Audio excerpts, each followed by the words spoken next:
Fe de indio y español. En este fragmento del Falso Testamento de María, vamos a analizar la fe y analizar extraños misterios, como el del río de Magdala, por ejemplo. Pero sobre todo analizar los momentos en que el hombre actual trata de ver el mundo con el mismo razonamiento del de la antigüedad. He escuchado dos grandes ponentes de la docia y de las cuestiones que analizan cómo estaba el indio en la América y cómo de esa Europa llega una nueva religión. Profesor, pero eso que tiene que ver, eso le interesaría a ateos y a políticos y a creyentes, claro, porque es que nosotros estamos viendo grandes prelados y grandes conocedores de la filosofía, de la teología, pero sin embargo analizamos el razonamiento. Y el razonamiento tiene que ver con una filosofía para interpretar el ayer, pero el razonamiento de hoy en día está sujeto a otra efervescencia de unas realidades que nos es fácil escuchar los grandes temas de la presencia de culturas de la India, de Asia Menor, de Asia Mayor, y la América desconocida en cuanto a lo que hablan, entre comillas, de descubrimiento, que nos traen algo que fue prácticamente robado en el puerto de Portugal, cuando se intercambiaba mucho entre Italia y Portugal. Según algunos grandes historiadores, las cartas de navegación ya las tenía Portugal y fueron robados por monjes que visitaron a Portugal y llegado a mano de Colón, y por eso nacen dos rutas totalmente distintas. Una que viene al sur y de ahí proviene el nombre de América, Américo Vespucio, y otra que va en otra parte, que son los que llegan a las Islas Guaraní en el famoso 1492. Hombre, profesor, sí, yo quiero hablar de esto porque quiero hablar de el hijo del indio y el español. En María, la del Falso Testamento. Pero profesor, ¿y por qué usted habla aquí de razonamiento? No, sí, porque los más grandes personajes sabios del Libro Negro y la Sagrada Escritura, bifurcado en diferentes interpretaciones por diferentes culturas, y que llega. Es María, una blanca paloma, que ha venido a América, desde Portugal. Bien, allá se cree que se desviaron estas cartas, pero había una economía política, había una cultura determinada, había unos pensadores determinados en esa época, y así habían razonamientos de distintas formas. Y entonces nacen los catecismos de Juan B., del padre Asteta, nacen las interpretaciones de una cultura y otra acerca de este polémico libro llamado Biblos, del puerto de Egipto, cerca de Alejandría, que significa papel, y los dos textos, o los dos Biblos, dos libros que tenemos, Antiguo y Nuevo Testamento. Pero ¿qué tiene que ver eso, profesor, con María, las dos María y los dos hijos, España e Indio? Bueno, sencillamente porque ya metiéndonos aquí, queriendo interpretar a la luz los grandes prelados, utilizando el razonamiento, no se utilizó el razonamiento en la antigüedad de la misma forma como hoy tratan de analizar a través del razonamiento el libro sagrado. Por ejemplo, dos grandes del Vaticano hablarían de diferentes maneras. hablarían de que no podemos aceptar la cultura china ni la india porque a través de esta cuestión no encontraríamos en nosotros una ascendencia iluminada de nuestro espíritu como tratan de interpretarlo los que se van reencarnando uno a uno, por ejemplo, que no son buenas la armoniosa conversación de Confucio. Y así por el estilo, quiero ahondar ahora en la historia de esta cuestión. Resulta que nosotros teníamos una costumbre, la cultura india, de adorar panteístamente a la naturaleza, y también había la fuerza del indio sobre la mujer y sobre las cuestiones que agradecía a esa naturaleza a la cual él pertenecía como naturaleza. Y era fácil que en los ritos de cultura, en los ritos religiosos, se le arrancara el corazón a una persona ofrecida a uno de los tantos dioses aquí en América, la raza india. Y así por el estilo, muchas veces nos dicen lo que queremos oír, y así es en política y en todo. Y se crean unos grupitos y así se bifurcó la verdad que quedó guindada en el Gólgota. Pero ¿qué tiene que ver eso con María y España? Bueno, que la del fragmento, le voy a decir un solo fragmento más del falso testamento de María. El hijo de María de las aceras del Magdalena, cuando yo veo un cuadro en la casa de María y veo uno de ellos y le pregunto quién es, dice José Valentín Ferreiro, español. Era idéntico a su hijo, del cual realmente es hijo de un indio. Pero yo veo en el brazo de María que lo tiene un poco dislocado, como si un golpe se lo hubiera partido. Tenía el bracito así, así lavaba y toda esa cosa. Mi mente psíquica, mi mente analítica, y utilizando un razonamiento de hoy, y llegué a pensar, de pronto hubo lo que le llamamos violencia contra la mujer. De tal manera que el indio era así. Golpeaba a María, la del falso testamento. Y María sufrió y sufrió aquí en la ciudad, pero solo encontró la bondad de un español llamado José Valentín Ferreiro, quien la trajo al potrero de lo de la Rosa.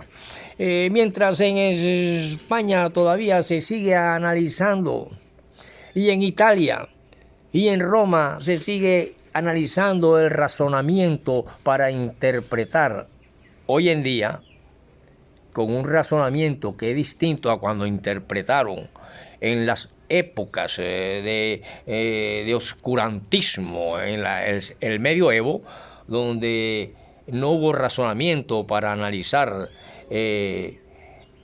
la inocencia y la pureza de las ponencias de unas teorías, de unos científicos, como fue el caso, y filósofos, como fue el caso de Galileo Galilei, y toda esta cuestión. Ahí no hubo razonamiento, pero ahora sí hay razonamiento, y se dice que debemos vivir a la luz del razonamiento las cuestiones de los principios de nuestra fe.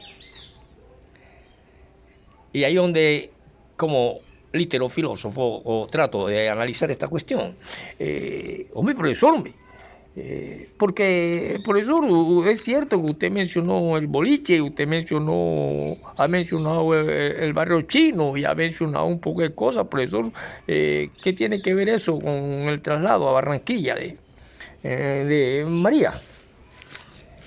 Mientras se quedó en la historia congelada aquel padecimiento y casi que sadomasoquismo en una cruz de una humanidad que todavía sigue viendo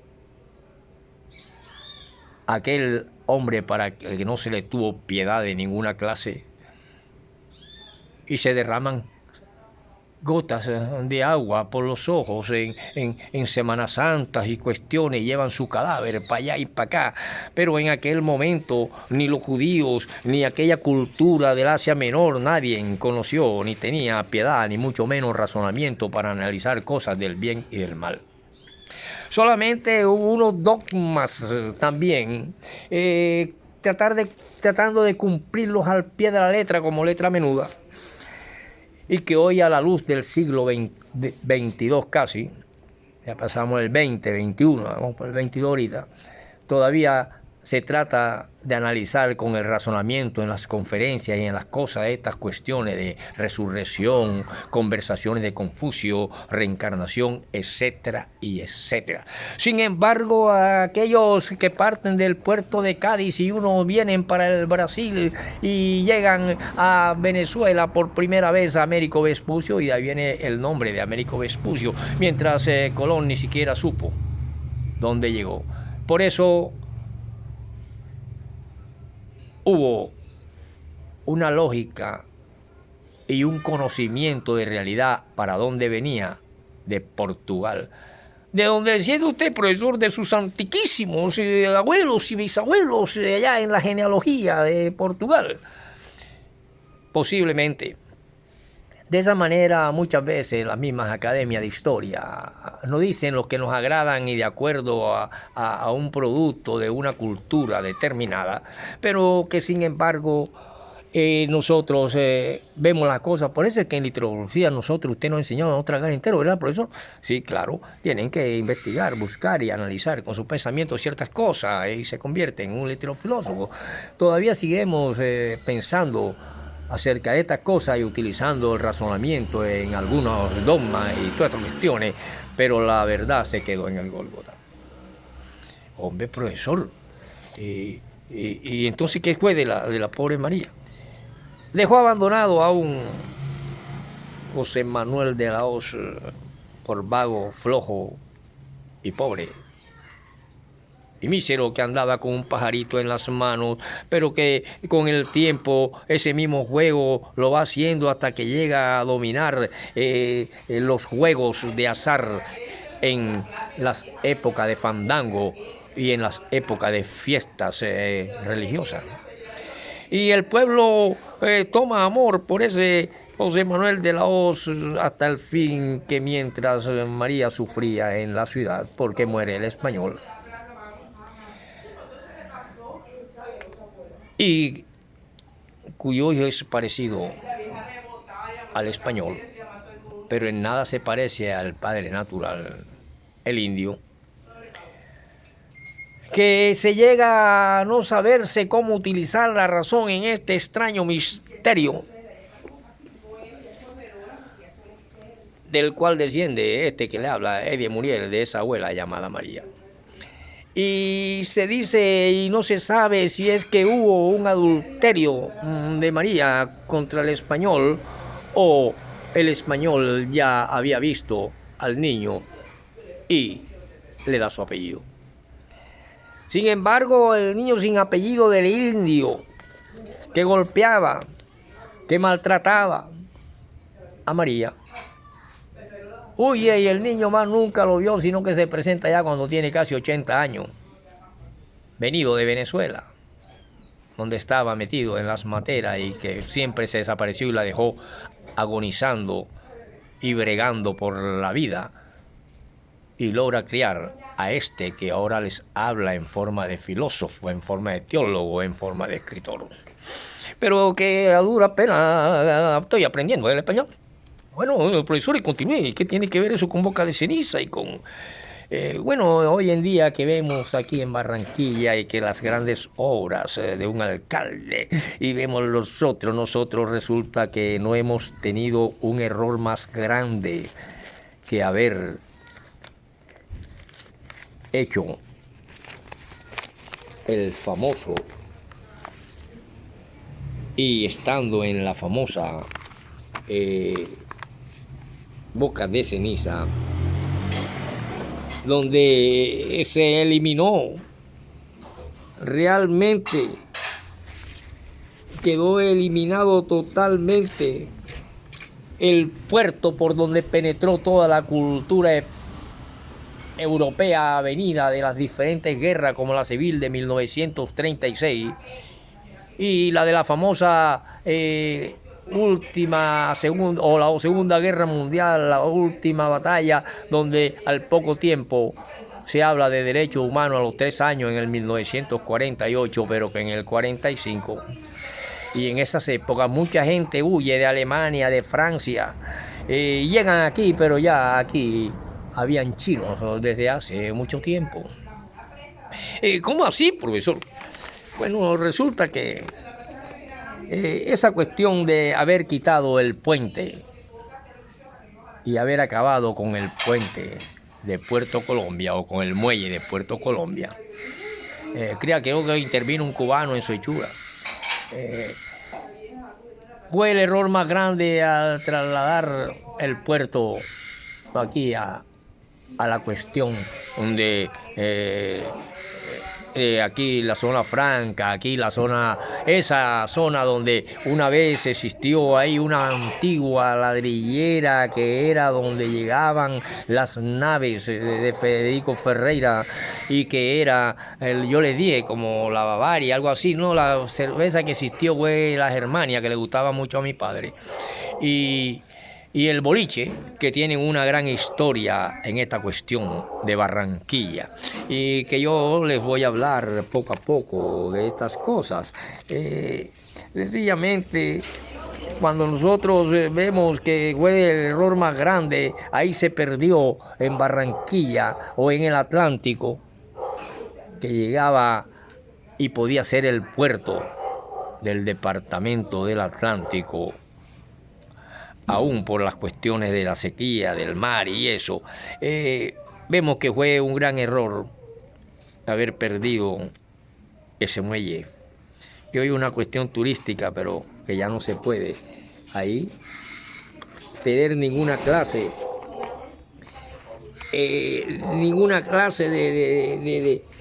de cuestión de querer meter ahí unos barcos o algo así. Y el boliche, profesor. Bueno, aquí donde tuvo que ver mucho el famoso cura Bernardo Hoyo, vemos que ese boliche no era más que un barrio muy unido al desarrollo de la Arenosa. Estaba lleno de coralibes y matacongos. Tuvo su espacio importante en el comercio local. Hoy en día tiene a los mejores soldadores del planeta ejecutando sus labores en esa área tolerante que se dice que si podía traerse cualquier nave de fuera y que perdiera una pieza ahí, los soldadores y mecánicos y toda esa gente que hacía cosas en el boliche eran capaces de hacer la pieza igualita. Era tanta la inteligencia que rodaba en Barranquilla. Bocas de Ceniza, que se cree que es el más grande error que hemos tenido de nuestro padre y abuelo, porque la mejor clase dirigente de Colombia en su época, quienes tuvieron la osadía de convertir a la Barranca de San Nicolás en la primera ciudad del país, trasladó del puerto de Puerto Colombia a Barranquilla y se cerró el muelle de Puerto Colombia y así se perdió también al quien llamamos hoy Puerto Colombia, pero que pertenece al Atlántico. Eso pesa hoy día negativamente en la economía social y cultural en Barranquilla, en esta Barranquilla bohemia, en esta Barranquilla de grandes hombres, donde la inteligencia también rodaba por el suelo, igual que cuando el poeta Julio Flores, profesor, pero también ahí en la gruta simbólica también estaba nada más y nada menos ahí borracho y tirado con papeles bajo el brazo el gran Rafael Pombo, ¿verdad, profesor? Sí, claro, Pombo también se encontraba ahí y otros más también grandes en esa época. Hombre, profesor, como qué bonitas son sus clases, profesor. Y sin embargo nadie envía al 301-327-3234 centavos. Así de esa manera, un fragmento pequeño más del libro El Falso Testamento de María y de su historia, donde José Manuel de la O llega a convertirse en un hombre riquísimo y llega a tener 5 casas de una tras de otra y une los patios para meter 200 puercos, mientras ella sufría en lo que era en esa época un tugurio, planchando y lavando porque el español murió. Pero el niño debe ser del español porque es igualito. Y ese misterio quedó ahí. No se sabe si fue que María estuvo a adulterio, estando con el español, tuvo al otro, o ya él lo cogió pequeño, pero él decía, pista camión, en el camión que tenía el español y la tienda que él le compró, porque compró la casa con tienda, en la esquina, donde tuve una librería y tuve también una sastrería, como José Martí, que tenía sastrería. Ahí, eso era de ella y él se la compró. Se puede decir que María venía del alto barrio y fue una de las primeras mujeres de la burguesía aquí en este barrio. Nos vemos en la próxima, mientras don Víctor M. Reyes compraba a Manuel Castro, lo que se llegó a conocer como mioquito y que no eran más que un poco de palos de matarratón. Nos vemos en la próxima para continuar con el profesor Robinson.